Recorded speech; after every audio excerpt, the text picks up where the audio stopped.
इतना heavy vehicle जो 130 kilometre per hour की स्पीड से चल रहा है, उसको इतने पतले से ट्रैक पर मैकेनिकली बैलेंस करते हुए ब्रेक लगाना वाकई में बहुत अद्भुत इंजीनियरिंग है। इतनी हेवी स्पार्किंग होती नहीं है ब्रेक लगाते टाइम जितनी हमने दिखाई है, लेकिन इमरजेंसी ब्रेकिंग के टाइम ब्रेक शू से हल्की स्पार्किंग या बहुत ज़्यादा हेवी लोडेड लोकोमोटिव में व्हील स्लिपेज की वजह से स्पार्किंग होती है।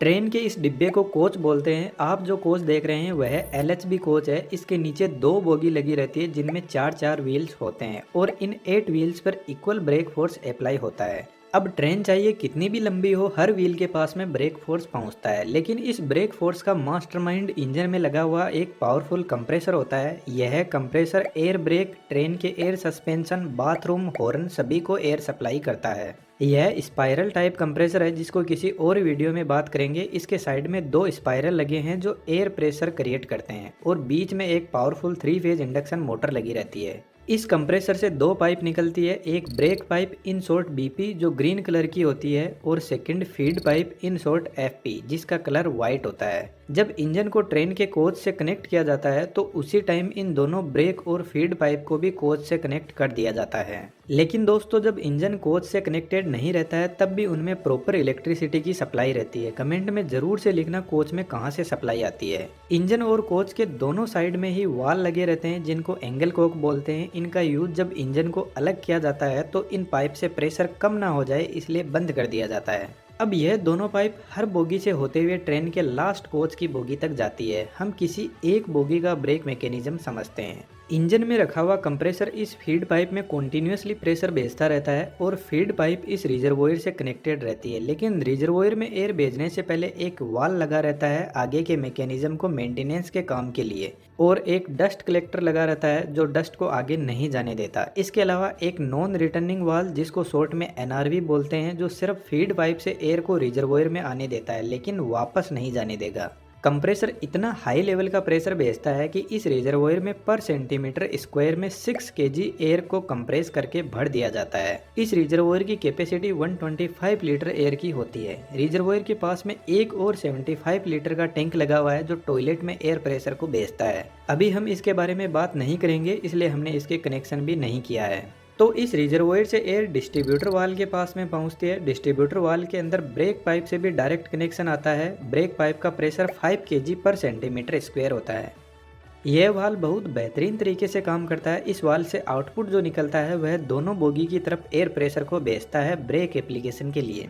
डीवी में एक पिस्टन दिखाई दे रहा है जिसमें नीचे की तरफ रिजर्वोयर से प्रेशर आ रहा है और ऊपर से ब्रेक पाइप का प्रेशर आ रहा है, तो पिस्टन एक जगह रुका रहेगा। जब ट्रेन का ड्राइवर ब्रेक लगाता है तो वह ब्रेक पाइप के प्रेशर को कम करने लगता है, जिसकी वजह से फीड पाइप से आ रहा प्रेशर इस पिस्टन को ऊपर की तरफ फोर्स लगाएगा, जिससे फीड पाइप का एयर प्रेशर का कनेक्शन ब्रेक सिलेंडर की पाइप से हो जाएगा और रिजर्वोयर में भरी हाई प्रेशर एयर दोनों साइड में लगी बोगी की तरफ जाने लगेगी। दोस्तों, यह एग्जॉस्ट पाइप है। यहाँ पर जो पिस्टन लगा है उसकी डिजाइन कुछ इस टाइप की है और वह इसलिए क्योंकि जब feed pipe brake cylinder pipe से कनेक्ट होती है उसी time break pipe exhaust pipe से कनेक्ट होती है, तो पिस्टन ब्रेक पाइप के प्रेशर को एग्जॉस्ट पाइप से रिलीज नहीं होने देता। अब इस कंडीशन में रिजर्वोयर का प्रेशर धीरे धीरे डाउन होने लगता है, लेकिन कंप्रेसर इस प्रेशर को डाउन होने नहीं देता, कंटिन्यूअसली एयर को भेजता रहता है। यदि लोको पायलट जितनी स्पीड से ब्रेक पाइप का प्रेशर रिलीज करता जाएगा उसका 2.5 टाइम्स प्रेशर ब्रेक सिलेंडर की तरफ जाएगा। फॉर एग्जाम्पल, यदि लोको पायलट ने 1 केजी पर सेंटीमीटर स्क्वायर ब्रेक पाइप का प्रेशर डाउन किया तो ब्रेक सिलेंडर की तरफ रिजर्वोयर से 2.5 केजी पर सेंटीमीटर स्क्वायर प्रेशर जाएगा। इस पाइप से होते हुए एयर प्रेशर यहाँ से फ्रंट और रियर व्हील के लिए डिवाइड हो जाएगा। यहाँ पर फिर से वाल लगे रहते हैं मेंटेनेंस के काम के लिए। यह पाइप दोनों फ्रंट व्हील के लिए जा रही है और यह पाइप इन दोनों व्हील तक पहुँचती है। हम एक व्हील के ब्रेक मैकेनिज्म को समझते हैं। दोस्तों, एक थोड़ा बारीक मैकेनिज्म है, इसको समझना। एयर प्रेशर सबसे पहले ब्रेक सिलेंडर में आता है। ब्रेक सिलेंडर में डायफ्राम होता है जो एयर के प्रेशर से कुछ इस तरीके से मूव करता है। अब डायफ्राम का फोर्स इस पिवट पॉइंट पर पहुंचता है और इस पिवट पॉइंट से ब्रेक फोर्स ब्रेक शू पर जाता है और ब्रेक शू ब्रेक डिस्क पर घिसने लग जाता है और धीरे धीरे ट्रेन का व्हील रुकने लगता है। यह सेम प्रोसेस सभी व्हील्स के साथ में होती है। ब्रेक डिस्क कुछ इस टाइप की बनी होती है जिसमें कुछ ऐसी बार होती है जो इसकी कूलिंग में हेल्प करती है।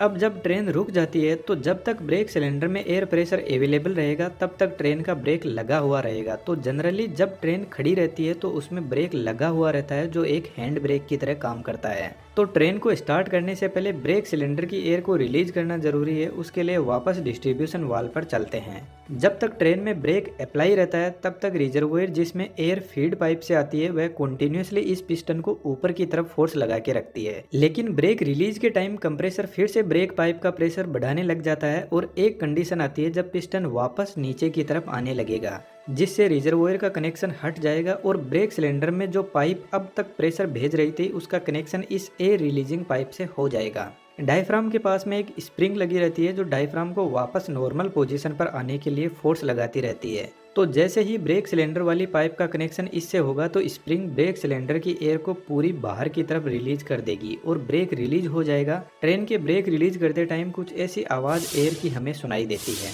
डिस्ट्रीब्यूशन वाल्व के पास में एक छोटा टैंक और होता है। इसमें ब्रेक पाइप के प्रेशर को परमानेंटली फीड कर दिया जाता है ताकि जब ब्रेक पाइप का प्रेशर रिड्यूस हो तो डिस्ट्रीब्यूशन वाल्व इस छोटे से टैंक से कंपेयर कर सके कि ब्रेक पाइप का प्रेशर कितना रिड्यूस हुआ है। ट्रेन में एक और ब्रेक होता है हर कोच के अंदर जिसको चेन पुलिंग बोलते हैं। तो जब कोई भी चेन पुलिंग करता है तो एक्चुअल में वह ब्रेक पाइप के प्रेशर को रिलीज कर देता है जिससे ट्रेन में ब्रेक अप्लाई हो जाते हैं। LHB कोच में डिस्क ब्रेक होता है जबकि ICF कोच जो ब्लू कलर के होते हैं उनमें डायरेक्ट व्हील पर ब्रेक फोर्स लगता है। ब्रेक मैकेनिज्म दोनों ही कोच में एक ही जैसा है, लेकिन LHB कोच में ब्रेक सिस्टम के कंट्रोल के लिए एक पूरी कंट्रोल यूनिट होती है। इस यूनिट के पास में 2 ब्रेक इंडिकेटर लगे रहते हैं दोनों साइड की बोगी के लिए। तो जब ट्रेन में ब्रेक अप्लाइड रहता है तो यह रेड कलर का हमें दिखाई देता है और ब्रेक जब रिलीज रहता है तो ग्रीन कलर का इंडिकेशन दिखाई देता है। यह control panel toilet air suspension के लिए भी एयर प्रेशर को सप्लाई करता है। दोस्तों, इस वीडियो पर अच्छा रिस्पांस मिलता है तो हम LHB और ICF कोच के बीच में जो डिफरेंस है उसके बारे में डिटेल से बात करेंगे।